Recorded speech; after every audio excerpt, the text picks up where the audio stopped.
You're listening to the Electronic Media Collective Podcast Network. Yeah, it's a mouthful.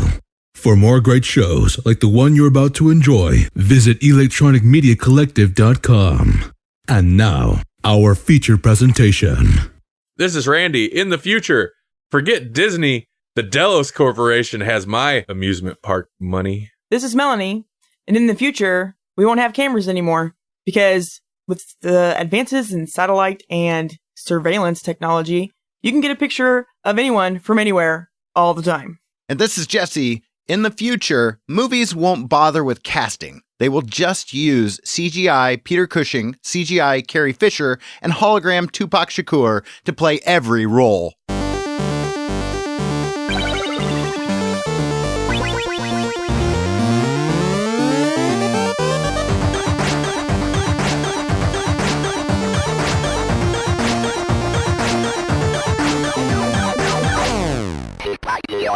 I haven't seen CGI Carrie Fisher yet. I know it's a thing. Oh, yeah. I mean, I guess at least it was a thing when she was still alive, but... I was going to say, they probably had CGI Carrie Fisher for years now. They had CGI Carrie Fisher in one of the last movies, probably. You're probably right. And a couple other Well, characters. I mean, was it animation, computer-generated animation, like the Rebels cartoon? Is that technically CGI? Yeah. Yeah. So there you go. Already. That's kind of interesting. So what's the difference?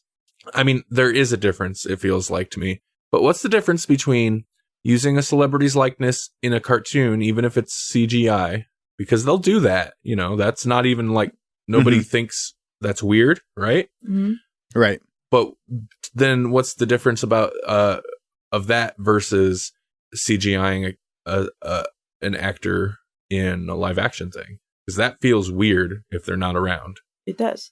Right. Because like it's live action Cushing and they're not thing, alive. Yeah. That's why. Yeah, I suppose. I mean, but a lot of our live action, at least the big blockbusters, are more animated feature than live action at this point. Yeah. Well, and if we don't notice, then that's awesome. It's like, I mean, when you think about it, most of like the big superhero movies, those are like Cool World, just with computer animation instead of like it's a live action actor. Cool World. Or Who Framed Roger Rabbit. Yeah, but Who Framed Roger Rabbit? Oh no, I guess at the end they did it. I was gonna say Who Framed Roger Rabbit was kind of reversed for the most part, but at the end it's not. It's them running around in a fully animated world. Yeah. Especially like the Zack Snyder movies, like it's all CG. Except for the actors. Oh, yeah. And in a lot of cases, like their suits are CG. So it's like you've got live action faces. Just don't make my suit green or animated. Yep. Well, eventually it'll all just be cartoon, and we'll have actors, but they'll all be in those green, like full body suits that go over their face and stuff. That's going to be it. That's all actors are going to be. They'll just have little light dots all over their faces and bodies. There's my second in the future prediction for the night. Yeah. Did you hear how they did the Peter Cushing stuff? No. Well, basically, like, not to take too much time on it, but they basically did the guy up in makeup to make him look like a different person, and then they CGI'd it from there to make him Peter Cushing. Like, they had to do it, like almost incrementally. Like, they couldn't just go, boom, you're Peter Cushing, because he's got such, he's got such distinct features. So they had to turn him into somebody else and then turn that somebody else into Peter Cushing. That's interesting. Mm-hmm. So, we need to reset you to a default base that we can use. Yeah. We turned you into John Smith first. Welcome to the Grawlix podcast, episode number 37. Woohoo. The second episode of January. That's a thing. So weird. Still getting used to that. Like trying to figure out how to budget my time for this new world order. Yeah, I mean, it's extra weird right now because we're not on the normal recording schedule that we're going to be. We'll fall back into a normal recording schedule, but holidays, man. Holidays. Yeah, holidays are what threw that off in the first place. And on top of that, it's not even just going to be the 2 episodes this month. It's going to be 3 episodes total this month. Mm-hmm. Right. If you're listening to this the day it goes up, 1 week from today, there will be new Grawlix Bites with Dustin Smothers from Pro Wrestling Iowa. And we're going to talk about Westworld.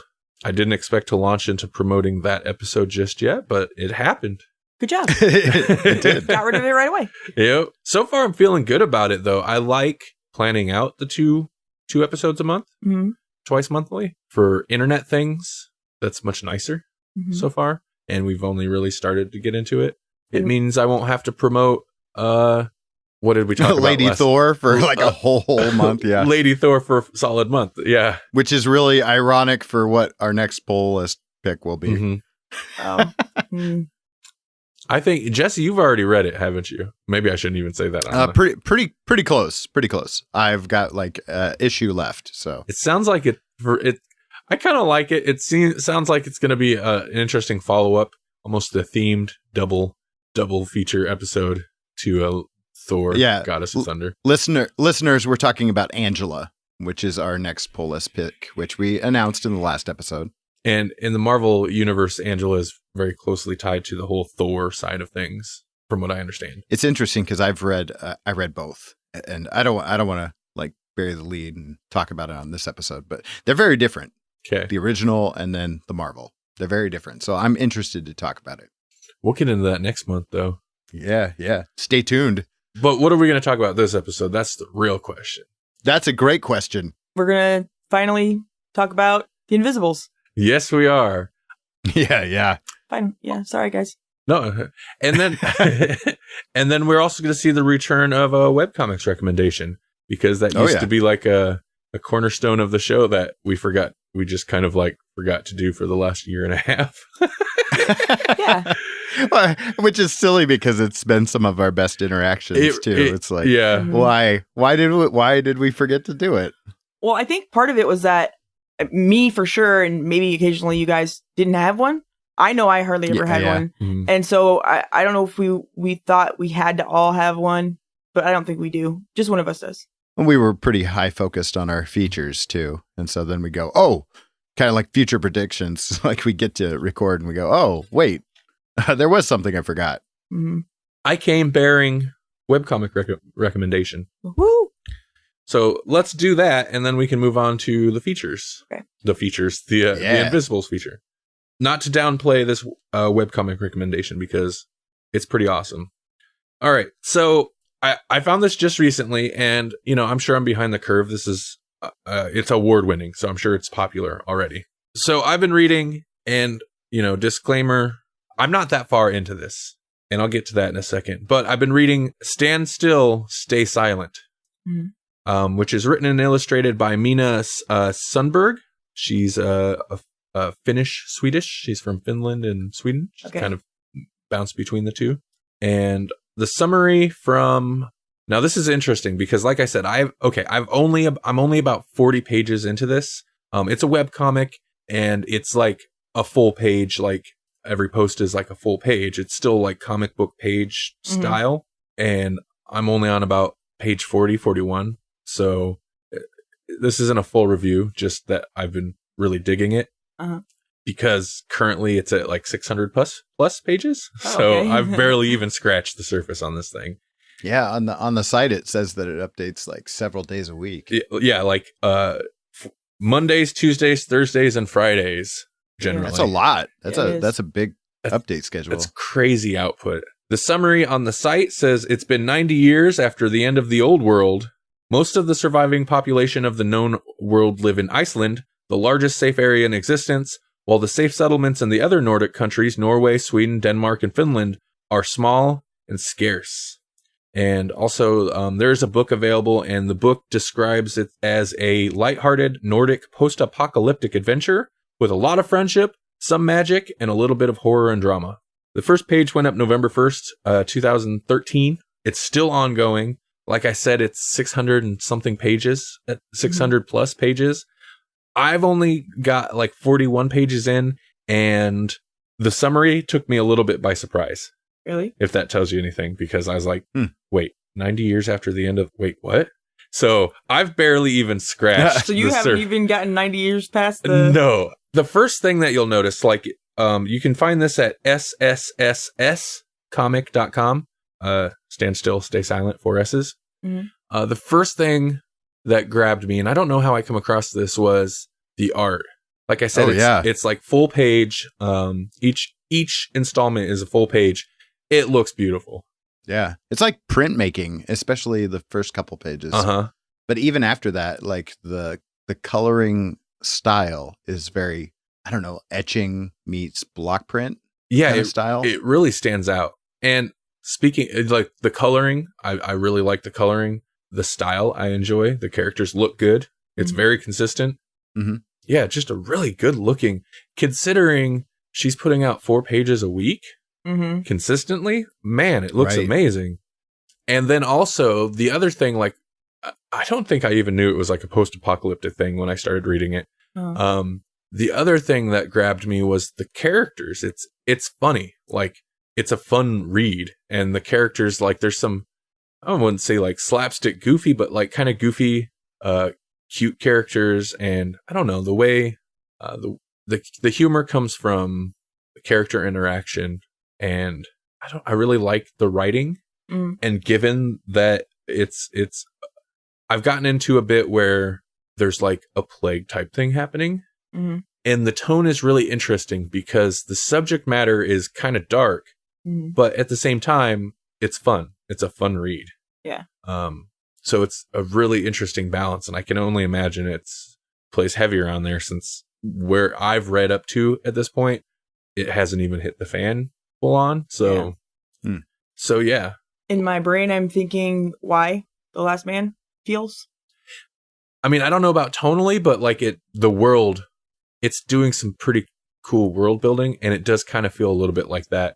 There's a lot of these early scenes you're introduced to characters, and at the same time, you get an idea of what's going on in the world around them through news reports and stuff, dialogue from TV and stuff. And even that stuff has its particular bit of humor to it. It's not like distractingly thick with it, but it's kind of satirical in a way, but also not, because news pundits can be pretty ridiculous. Yeah. So it's accurate, but also kind of funny because it just seems really smart. Yeah. Looking at, I'm on page 7, and like the first 7 pages, you wouldn't think it was, that there's anything unusual going on. You would think it's just this gal walking through the rain and she can't manage her umbrella.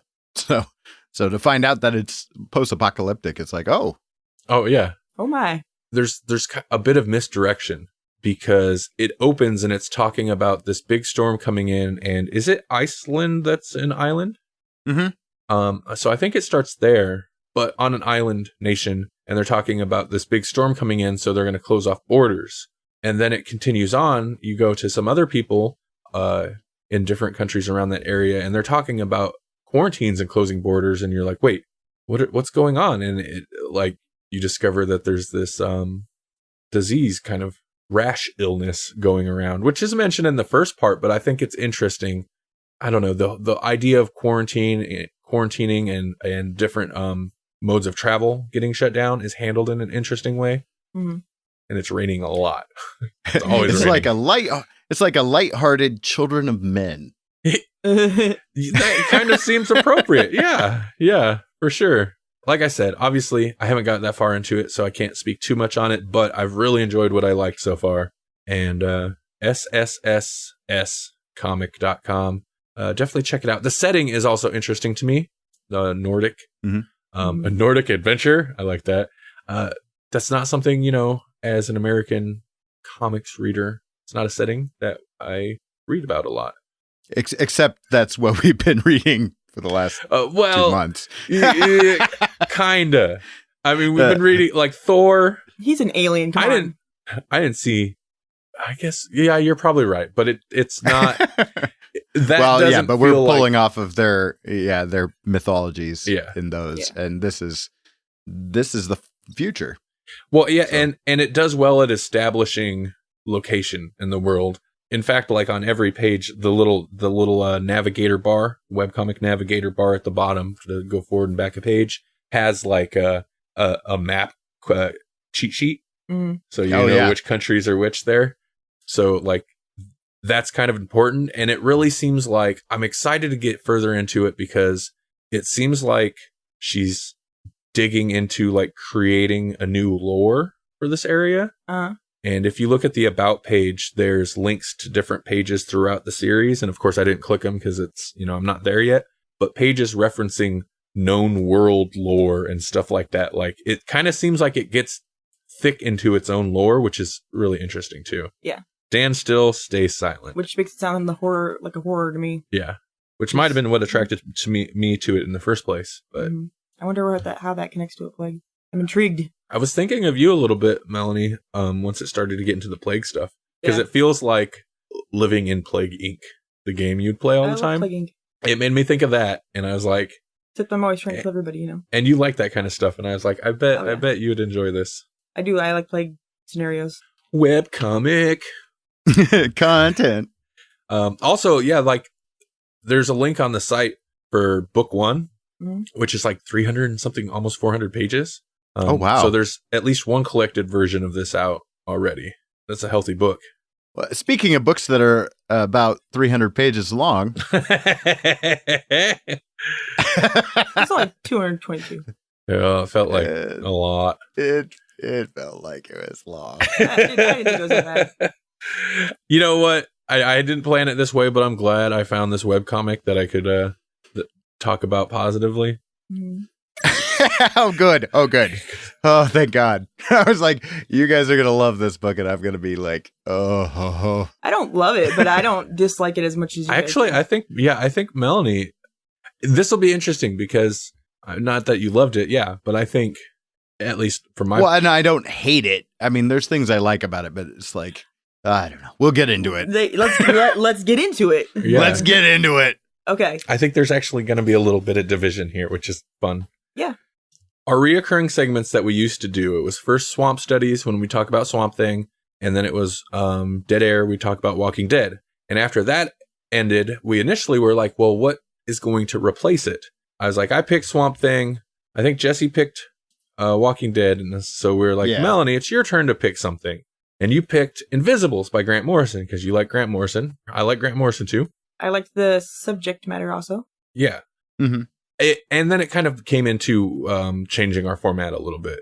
We kind of did away with the steady reoccurring segment. It's better at this point to have the second segment. In this case, the second episode of the month be something a little bit more fluid in case something interesting comes up. We don't have to feel like we're breaking our routine. Mm-hmm. So we're breaking it now so we don't have to later. Right. Melanie suggested this like 6 months ago. So we're finally making good on this book. And the book we're making good on is Invisibles, Volume 1, Say You Want a Revolution.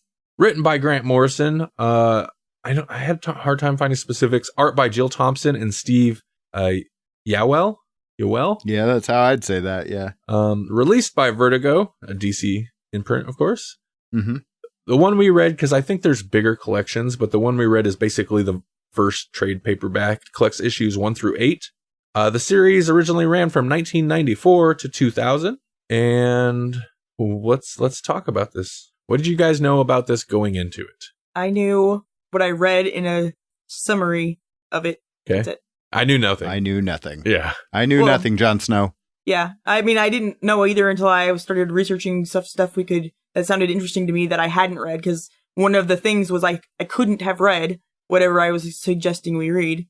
So I had to try to find something different that I didn't already have planned to read either, actually. Now, I think we all like Grant Morrison, though, right? I know you obviously do, and I do. And yeah, he's prolific. So I mean, like, it'd be hard for us not to find something that we've read that he wrote. Yep. Because he's worked for everybody, I think. Mm-hmm. Oh yeah, we've discussed at least one for sure I can think of offhand. I'm sure more Grant Morrison books on the show previously. Yeah, plus Swamp Studies? No. Oh no. Nope, my bad. Nope. although I think he's heavily influenced by Alan Moore. I think he's very heavily influenced by Alan Moore, and I think that's part of why Alan Moore has such a distaste for him. Yeah. Right. I think he feels he's... They're too alike, so they can't possibly get along. Yeah. Let me read the summary. This is from Wikipedia, so take it as you will. This is pretty good rundown of the book. So, and I'll also say spoilers, I guess. Yeah, we're going to spoil something for somebody. We're going to spoil it, but I've read it and I don't think it's spoiled. I don't know what. Okay, so the first volume of the Invisibles introduces Dane McGowan, an angry teen from Liverpool, as he attempts to burn down his school. Abandoned by his father and neglected by his mother, Dane takes out his anger and frustration through destruction. In the first issue of the series, Dane is recruited by the Invisibles, a ragtag band of freedom fighters led by King Mob, a charismatic, cold-blooded assassin. The next arc, Down and Out in Heaven and Hell, shows Dane as he tries to survive on his own in London after being abandoned by the Invisibles. Dane is mentored by Tom O'Bedlam. I didn't realize that was his name. That's bad. O'Bedlam. Mm-hmm. An elderly... just old Tom or something. Yeah, you're right. That is what they call him. An elderly homeless man who is secretly a member of the Invisibles. Tom shows Dane the magic in the everyday world and helps him realize that his anger prevents him from experiencing real emotions. While wandering with Tom, Dane has a partially remembered alien abduction experience and is transported into a different dimension. Does that sound accurate to you? Alien abduction? I remember the little bit of alien stuff. I don't remember no aliens. But, yeah, this summary is way more detailed than I was thinking we were doing. It is, but that's because after we get past the summary, I have no way of describing this, so I'm good with this. There's like a 9-panel little thing that has alien faces in it. I do recall that. Oh, so maybe that's it. I guess that was an abduction, and I just thought he was tripping. Yeah, me too. See, well, because he did that a few times. So there you go. Eventually, Dane returns to the Invisibles, this is appropriate for the book, though, I think. Eventually, Dane returns to the Invisibles, taking the codename Jack Frost. The next arc, Arcadia, follows the Invisibles as they go back in time via astral projection to the French Revolution. Jack is almost killed by a demonic agent of the Outer Church, the Invisibles' chief enemy. I didn't know that's what it was called. Me either. Some of that might be, written with later knowledge. As the arc closes, Jack declares that he is leaving the Invisibles. But I'm assuming he doesn't. Maybe he does. I don't know. Yeah, I don't know either. Okay, pick up. Go ahead. What gave you any idea that I had any clue of what to say at this point? Here's my general feelings about this book. That description, although it does say a few things that do not sound familiar to me, mind you, I read this a couple months ago. 2 months ago, maybe 2 months. And I think you guys read it much more recently.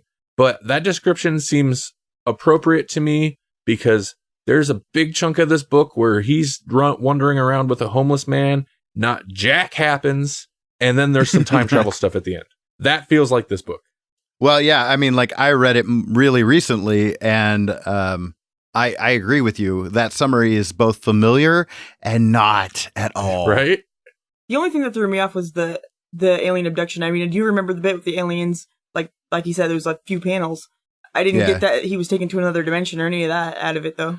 Also, no, I didn't write this down, but I'll go ahead and say it because the citation that Wikipedia, the link that it led to for citation on this, was no longer available, so no verification. But I think this is the story, one of the stories that Grant Morrison was inspired by his own alien abduction, and so that inspired part of this story. Oh, really? So I thought it was all drugs. To tell you the truth, I have a feeling that's probably what it was for Grant Morrison too. A blue mold. Okay, I'll say this. There are some interesting ideas. The blue mold stuff, and when they first went down into the subway, I thought was interesting. Mm-hmm. It felt like it was going to start going somewhere, and then it just didn't. And then the time travel stuff had some interesting concepts. So there were some cool concepts. I did not enjoy this.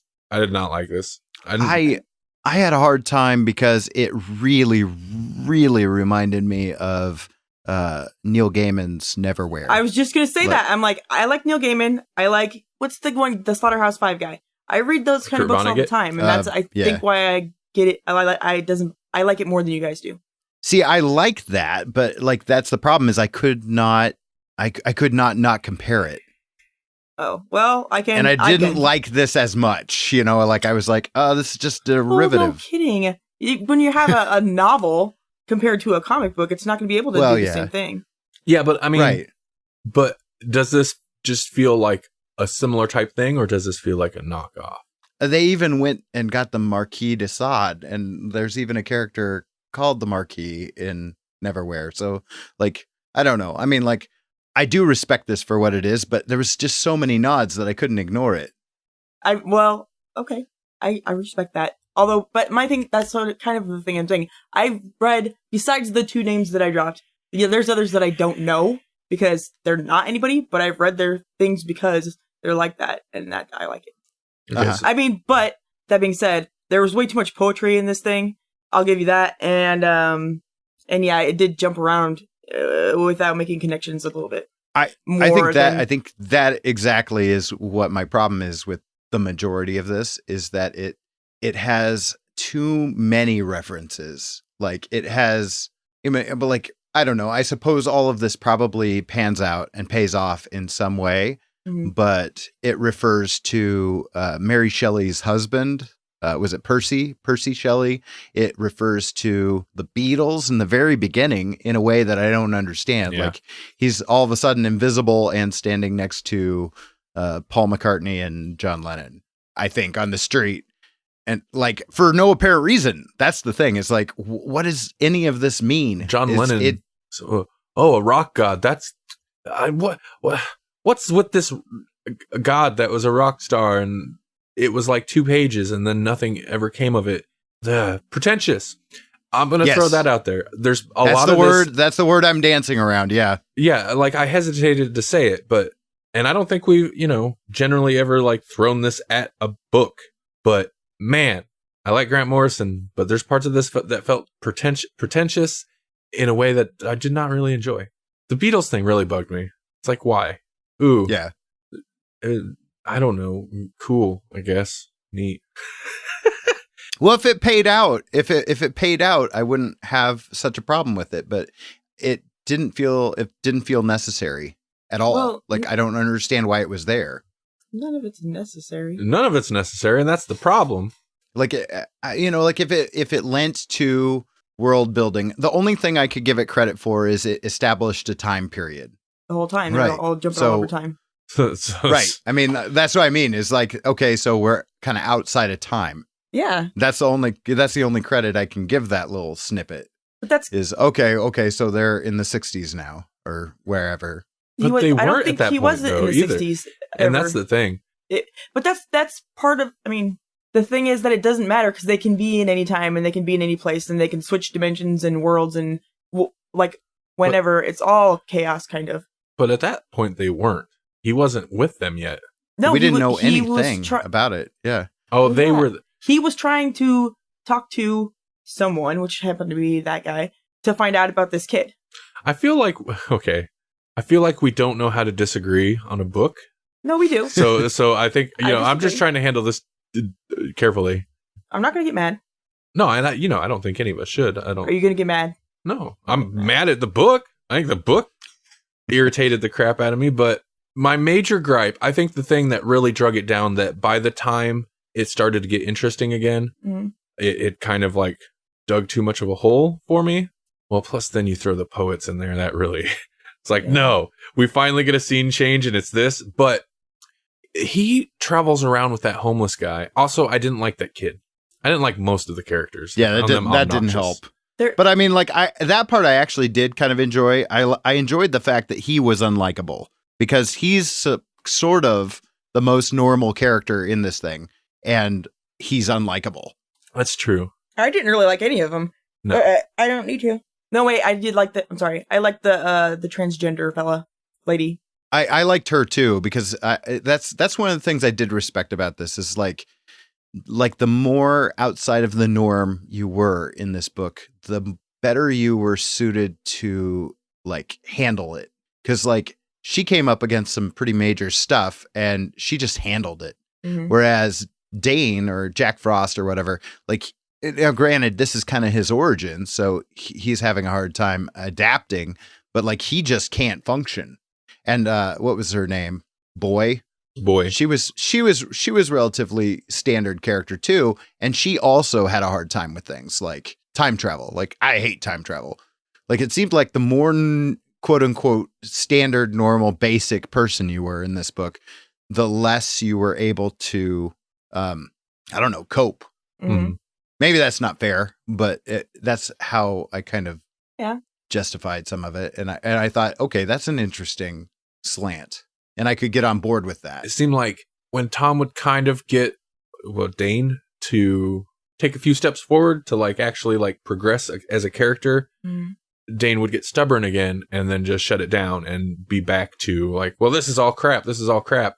And it felt like that happened like 7 times. It might not have been 7 times, but it felt like it kept happening over and over. And I'm like, there's nothing happening in this book. And the time travel stuff was kind of interesting. I liked the weird villains it kind of set up. Not necessarily that other organization, but at the end or towards the end of the book, there's some really hardcore, crazy stuff with these 3. I don't know what is. I don't even know if they're looking guys. Well, I don't even know if they're actual. No. Not those guys, but I don't know if they're actually characters or just ideas of these establishments, but the religion and the government there were and more than the law. And that was the Marquis de Sade being in his own like book. Oh, okay.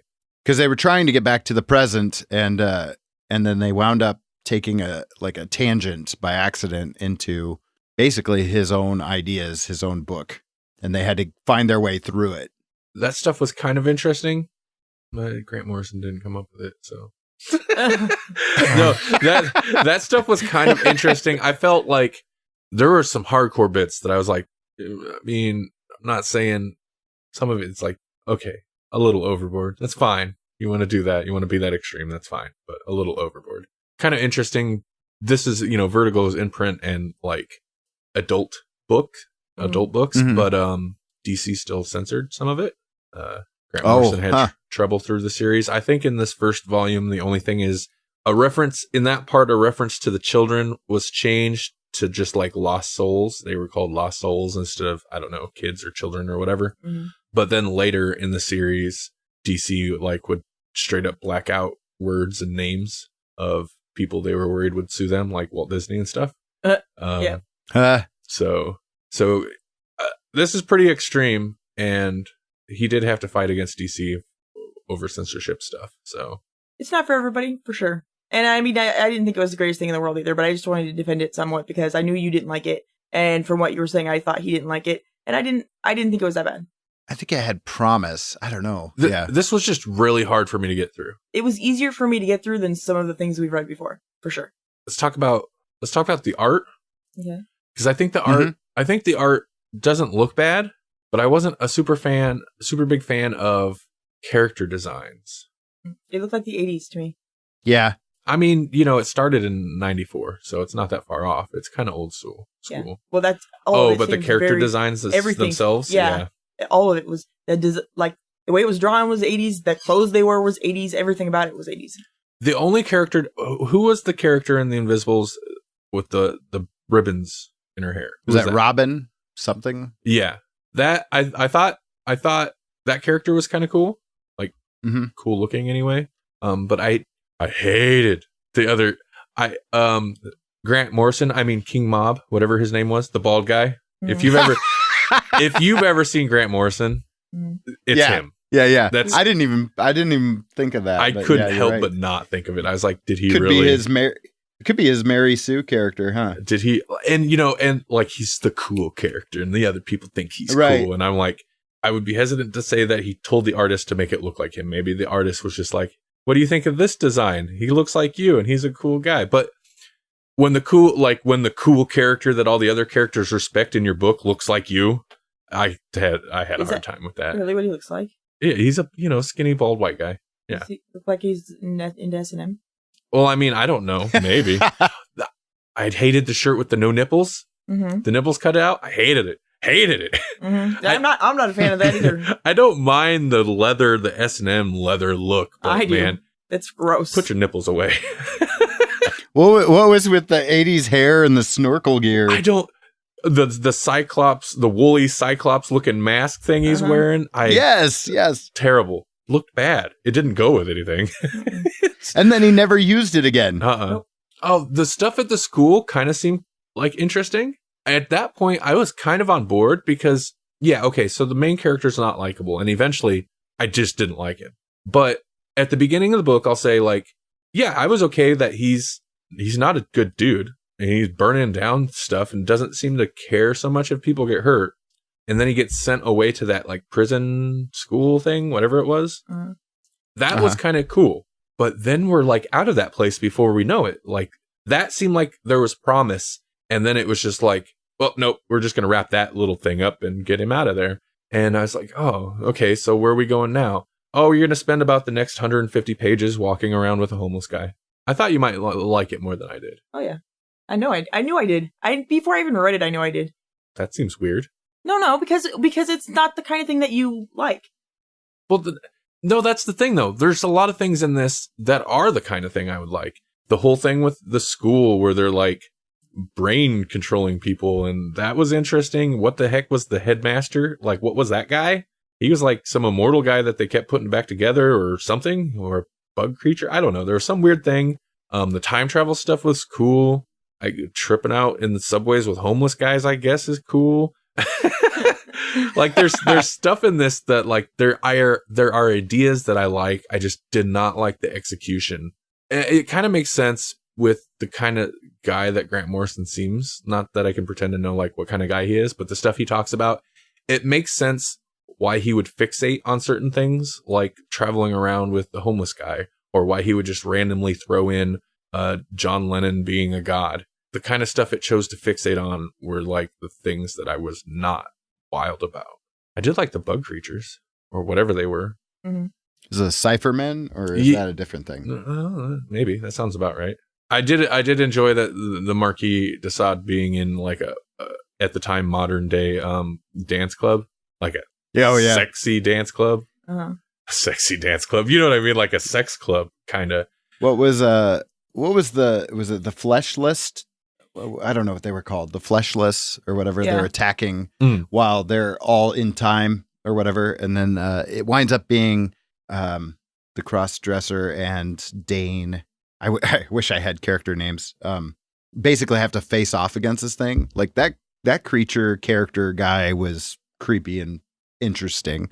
I actually wish they would spend more time dealing with that. Because like when we're introduced to him, he like abducts some kid's dad, and then the kid. Like, oh my god! And then he's wearing him. He's wearing the skin. Wearing the skin. And then when you see him later, he's all like, I don't know, like there but not there. Like that was really interesting. Mm-hmm. I could have read more about that for sure. Yeah, I forgot. And that was more hardcore horror elements in that. The ending, I kind of wanted to talk about the ending because I don't quite understand it. Like, so spoilers. I'm talking about literally the end of the book here. The Marquis de Sade, like everybody finally gets back from the past or alternate, dimensions or inside the book or whatever. Like everybody's back, and but Marquis de Sade is nowhere to be seen, and he apparently is off doing his own thing. And it seems like he's about to create the Cyphermen, those guys with the weird black masks and everything that are kind of like robots, but not. So, who does he pick up in the beamer at the end? Is that Percy Shelley? Is that the poet, or is that another character that I'm just not placing? I don't know. I honestly have no idea. Because they basically, like, they went back in time to get the Marquis de Sade because he is a big deal in the upcoming apocalypse. Mm-hmm. And I feel like they went back in time, got him, and he's the reason that there's going to be an apocalypse is probably what's happening here. But I can't say for certain because I'm kind of confused by the ending.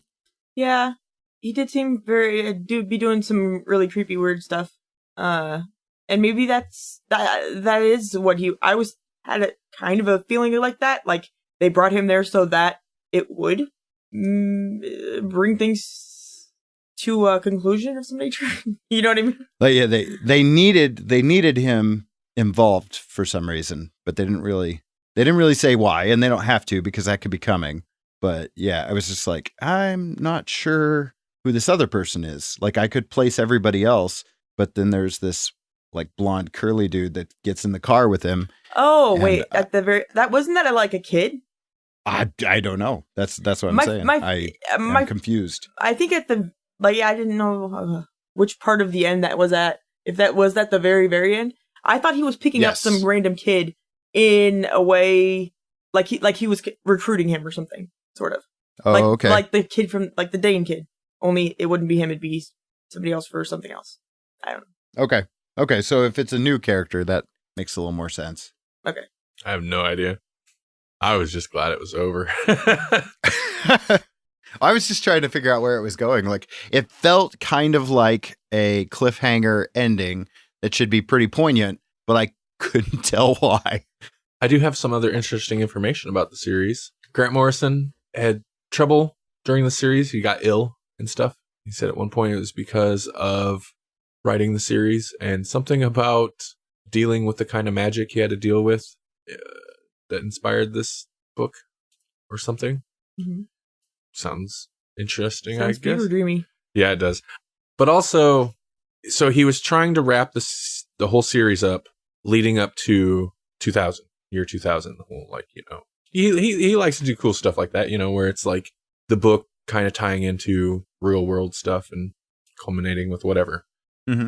Shipping delays, though, caused the last issue to come out in like April or March of 2000. So past the, yeah, that kind of sucks. Would you recommend this book? That's usually our last question on a book. It would depend on who. Yeah. But I'm like that with everything. I know. Because it's the truth. Well, then specify who. Probably of course, it would depend on somebody who. like Allison. Somebody. Okay. The listener doesn't know who that is. Somebody pretentious. I feel like if I was going to recommend this to somebody, it would have to be somebody that really knows their literature too. Like, if you don't know who the Marquis de Sade is, you're going to have a hard time with this. You're not going to enjoy it as much.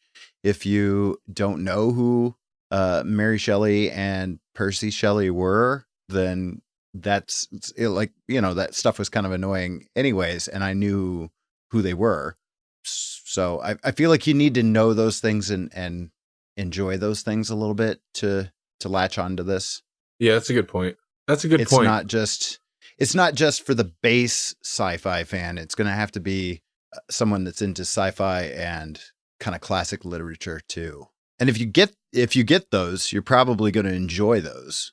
Yeah. I'm not cultured enough. I didn't care. And actually, now that you mentioned it, the people I can think of that I might like it are more book people than comic people. Mm-hmm. Right. So how about that Doctor Who Christmas special? I liked it. I enjoyed it quite a bit. With the Christmas specials, it's always worrisome because they like to ham it up. They like to cheese it up. And they did. Mm-hmm. Yeah. But it wasn't as good as the Husbands of River Song was last year's. Yes, yeah. I actually ended up liking that quite a bit, and I was not excited for it. Right. I don't think it was quite as good in some respects, but I think it was good. I think it was fun. There were good moments. I think the things it did really well. And then, you know, I don't know. I mean, I think if it were in the middle of a season, I wouldn't have liked it. Like, it probably would have annoyed me. But as a one-off, as a special, I think it was fun. It was almost exactly the feel of Lois and Clark Superman show. Oh yeah, it's totally what they were going for. Yeah, totally. Yeah, well, I mean, it was that, but it had the feel of that, is what I'm saying. Yeah, like the why can't you just tell her you're in love with her? Yeah, like overacted comedy drama crap. Yeah, but I used to watch that show. Well, a lot. I think one of my favorite bits, spoilers, is when the Doctor is like, No, look, Superman and Clark Kent are the same. Look, I drew glasses on Superman. Mm-hmm. And the kid's just like, everybody knows that. So was your spoiler warning, was that for the Superman secret identity reveal? Yeah, yes. Sorry, kids. The Doctor's going to ruin that for you. No, the spoiler is that I thought that was a fun bit, and it probably wouldn't be as funny if you hadn't. Oh, yeah, good point. If you knew it was coming, it wouldn't be that funny. Are these face-unzipping aliens from previous episodes? I think they are. No, I think they are. From the last Christmas special, actually. Okay. Oh, I didn't catch that. Yeah, because... Makes sense, though. It does. River Song was... They were the aliens that she was, like, striking a deal with. Mm. And I just remember because they were keeping I don't know, it wasn't money or jewels, something. They were keeping it in their head. Yeah. Like this guy, for some reason, who's going to keep a gun in his nasty Nickelodeon gack-filled head. Mm-hmm. So where did the brains go? I was like, what? Where do the brains go then? And That's one thing I hated. I hated the look of the brain creatures. When the brains With eyes? Yeah, the brains and they had the eyes. I was like, oh, come on. mm-hmm. I think that the aliens, when they're in the human bodies and they can open their heads, I think that's cool. I think it's a very cool image. Creepy. Yeah. And it doesn't quite seal up quite right. Yeah. So their face is a little lopsided once in a while. Mhm. Mm-hmm. I like the interrogation. The journalist lady interrogated him with the squeaky toy? stress. Yeah. Stress doll thing. That was bizarre. It was. It was funny though. It was like, just squeeze him.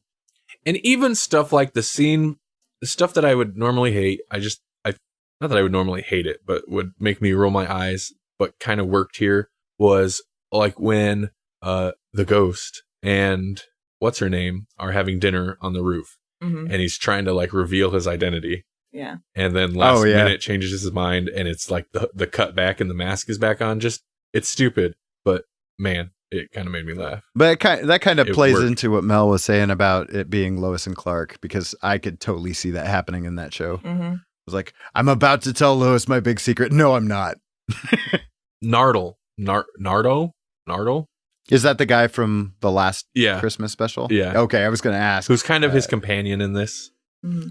Now, is he's slated to be a permanent companion like Bill, right? I mean, I know he's in the next series, Oh, is he? the next Okay. season. He's supposed to be in it, but the preview doesn't show him much. Like they had the preview. Yeah. You don't see him a whole lot. I don't know that he's going to be long term. So not the whole time. Okay. I mean, I could be wrong. I think that the preview for the series probably got as much attention as the episode itself. Yeah, I think so too. Online, anyways. Were you going to say I was something? just gonna say maybe he's gonna be a recurring like lesbian dinosaur character. Yeah, maybe. I would say he's the new Handles, except he gets a body. I kind of liked that they didn't really go into how he's got a body, how he's normal again. Mhm. I like that it was a throwaway line. Oh yeah. I mean, on I the one did too. Yeah. on the one hand, it's like it seems ridiculous that he's there and fixed, quote unquote, but it's almost better to acknowledge and breeze past it. I think they should have just left him with a big giant robot body. It would have been fun. Yeah. But he was in there with like other heads, so it would have been like other personalities and stuff. Plus the effects on that, I'm sure, would have been cost prohibitive. Yeah. Oh, yeah. I guess so. I was actually kind of dreading that he was there because I didn't care for his character. He's this super in the last one when he was in it, he was kind of the super goofy Comedic relief. Yeah, it didn't seem necessary, but that's kind of not the role he played in this. Yeah, they used him to good effect because they almost were like, hey, I'm here because you're trying to deal with grief and you're not. Yeah, and that's the main purpose he served in there. So I kind of feel like he was not necessary. Right. I don't think he detracted that from the episode since he was there, but he also didn't really feel necessary. It's almost like they didn't know how to bring up. Yeah, I think he was a literary device. He was kind of he was like, here, just in case you thought we weren't going to deal with this, here's how we're going to deal with this. I liked it. It was another pleasant surprise Christmas special. Yeah. And PCAP, Capaldi. Yeah. It's good to have the doctor in an episode. It's kind of crazy that it's been 1 year since there was the last episode. So Yeah. Wow. it has been that, yeah. 2 Christmas specials in a row, and that's all we got. So a solid year between each. When does it start again? Spring, right? Spring this year? Yeah, I think it's supposed to come in April. April? Is that right? I don't know. It's going to be earlier than usual because it Good. seems to come back in the fall, but this time I think it's coming back in the spring. April's Good. going to be a good time. Isn't that when Yeah. Attack on Titan is coming back? It sounds about right. Who knows? Yeah, that's true. Who knows? We've been talking about that since Years ago? a year ago. I swear it's been like 2 at least. I think it'd been off the air for a while since before that. Yeah. Yeah. Yeah, I'm excited for more Doctor Who Me too. Yeah. and more Peter Capaldi. Mhm. I keep hearing conflicting reports. I'm under the impression that he's gone after this season, but then I also keep hearing that that Moffat says he has no plans to, he doesn't have the Doctor written out at the end of the season. Mm-hmm. But then again, who knows? He's not going to tell us if he did. Yeah, Moffat lies. He does. And wasn't he supposed to be gone, man? No, this is Moffat's last season. Thought last season was his last season. No, it's when are we going to get rid of him? Well, the last season didn't happen till this year, till this next year. It would have been last year. It would have been. Yeah, it was announced probably 2 years ago, Yeah. but yeah, no, we're still waiting for it. We've talked about this before. He has good ideas. It's just how they come together don't always feel. I'm ready to hear somebody else's take on it, but at the same time, I'm not ready to say goodbye to Capaldi. I'd really like to see Capaldi written by a different showrunner for just a little bit, Exactly. Capaldi's great. I don't like Moffat. I don't think he does a very good job. Well, Capaldi doesn't feel like a fairy tale type Doctor. No. And Moffat likes to do fairy tale type Doctor. Yeah, in big ridiculousness. Yeah, even with this special, is again harkening back to that fairy tale thing. Mm-hmm. And I want to say at some point, he had mentioned, or somebody had mentioned, maybe it was just random promo hype for the last season, but that it was going more towards a hard science fiction. It's been less fanciful in certain ways than some of the Matt Smith stuff, but definitely not moved towards hard science fiction. No, there's been more, well, I think, than there have been in previous, some of the recent. He's course corrected, like he made the TARDIS look more like a ship and stuff like that. But that, and also though, that being said, last season was pretty good. Mm. I think it's probably, I want to say it's probably my favorite of the Moffat seasons. And I like of them. And I like Matt Smith as the Doctor, but yeah, he's all right. The episodes and Capaldi made last season fantastic. So we should wrap this thing up. Letters page. We don't have any letters. You bums. We want to hear from you. you old Tom, You old Tom down in the subways smoking your blue fungus. Blue mold. That can't be good for you. No, that's bad. If you black mold's bad. Blue mold. Whoa, that's right out. Right out. If you'd like to send us a letter and have us read it on the show, if you got questions, you want to chime in on something, if you loved this book that we talked about, or you love the next book we're going to talk about, any book we ever talk about, send us if you have strong reactions. If you have strong reactions, either way to blue mold, first call 911. Yeah, please. But send us an email, letters@grawlixpodcast.com. That's letters, letters@grawlixpodcast.com. Or if you want to hear your voice on our show, so long as it's not full of obscenities, you can call the Google Voice line, Google Voicemail message line. That's a lot. It's a lot of letters, words. 559-426-6427. That's a U.S. number. 559-426-6427 or 559-4-COMICS. And of course, if you want to record an MP3 or something, you don't want to do the whole phone thing, or you want to do something fancy, please do something fancy. Yeah. If you want to do something fancy, you can record your own MP3. Keep it under 2 minutes, please. And you can message that also to letters@grawlixpodcast.com. Next episode will be out January 23rd. I'll be talking Westworld with Dustin Smothers of the Pro Wrestling Iowa podcast. So a Grawlix Bites. 3 episodes in January. I'm excited. Yeah, what? And then next month, we already announced, I think we talked about it earlier this episode, February 6th, we'll do our next pull list episode, and that will be Angela, Queen of Hell, Journey to Thunder World from Marvel Comics. And also from Spawn fame. Yep. Oh, yeah, we'll talk a little bit about her Spawn origins as well, of course. Is it Thunderworld? Thunderworld? I think I have a feeling it's Underworld, but the title... But it's fun. The title, it's a terrible title.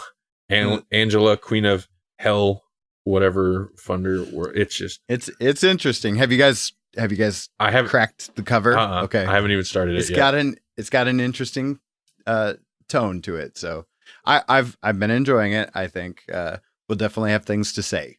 So we're not... Okay. Man, at this point, I hope it'll be a fun bookend to Lady Thor. I think. I mean, I don't think we're gonna be singing its praises, but I don't think we're gonna be divisive in the same way as this book that we just read. So yeah, I do want to comment on one thing. Our last episode, 36, where we talked about Thor, Goddess of the Thunder. Maybe it just hasn't found the right audience yet. We have gotten no blowback and really not as much input from this as I would have expected. Apparently, we are not wrong. Yeah, I kind of expected people to be like, "You guys are the sexist jerks that they're referencing." When that one guy makes or Thorgate, somebody was like, "What world do you live in that New Year's Day was this Monday the 2nd?" And then I had we weren't overly clear on that, but but yeah, we still weren't wrong.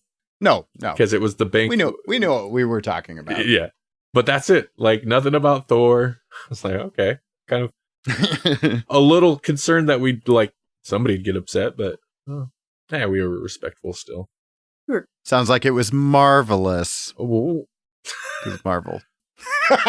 We're always respectful of women. I'm not. Yeah, I don't have to. I don't respect men either. So there you go. This is Randy. You don't understand. I could have had class. Could have been a contender. I could have been somebody instead of a Grawlix, which is what I am. This is Melanie, and that's a really nasty Grawlix you got there. And this is Jesse. I mean, that's why I brought her. Oh, no, finish your tweet. No, that's fine. Just give us a second here. There you go. Hashtag it. Go get her, Grawlix.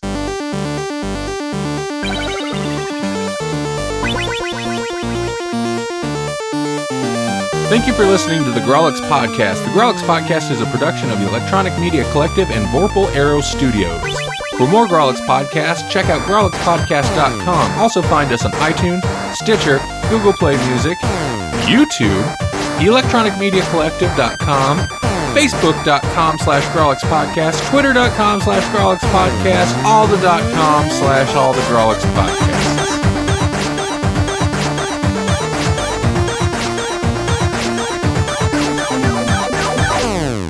That was an episode. Yep. It'll be fine. It's gonna be fine. It will. Yeah, Randy, you're magical at editing. It'll sound okay. Yeah. I mean, you know, it's definitely gonna be a different episode, but I think that's okay too. Mm-hmm. Yeah, and if people actually, listen to previous episodes, we have awkward moments. We have awkward moments, just like when it's teenagers. I don't know if that stuff comes through when after I edit it. Really? Yeah, which is kind of good. Yeah, it's kind of the goal. I think there are little things that come through. Mm-hmm. There's certain things. Sometimes I'll leave something just because it's like, yeah, that was a little awkward, but I think that's appropriate for this book because I think that you're going to either love it or maybe not. Mm-hmm. I think this is one of those books you're either going to like or not. So I think it's okay that that's kind of how it played out.